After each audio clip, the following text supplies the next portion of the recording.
गुज़िश्ता दिनों भोपाल रुकने पार्लियामान साध्वी प्रज्ञा सिंह गौमूत्र अर्क से कोरोना इन्फेक्शन दूर करने की बात कही थी, जिस पर कांग्रेस मुसलसल हमलावर है। मध्य प्रदेश के साबिक वजीर और कांग्रेस रुकन असेंबली पीसी शर्मा ने मरकजी वजीर सेहत हर्षवर्धन सिंह को गौमूत्र की 2 शीशी के साथ खत भेजा है। पीसी शर्मा ने हर्षवर्धन से पूछा है कि क्या बिना रेमडेसिविर और बिना किसी दवा के इलाज मुमकिन है।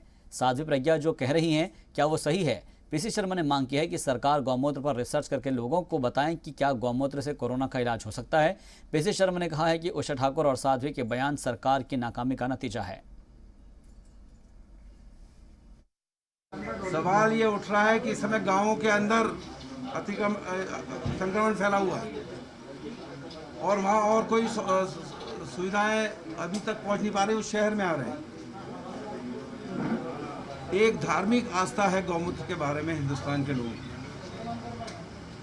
मैं केंद्रीय मंत्री जी को चिट्ठी इसलिए लिख रहा हूं कि वो बताएं कि आईसीएमआर और डीआरडीओ ये इसको प्रमाणित कर रहे हैं क्या कि ये गौमूत्र से कोरोना का इलाज हो सकता है, क्योंकि ये ग्रामीण जनता इस ओर जा सकती है।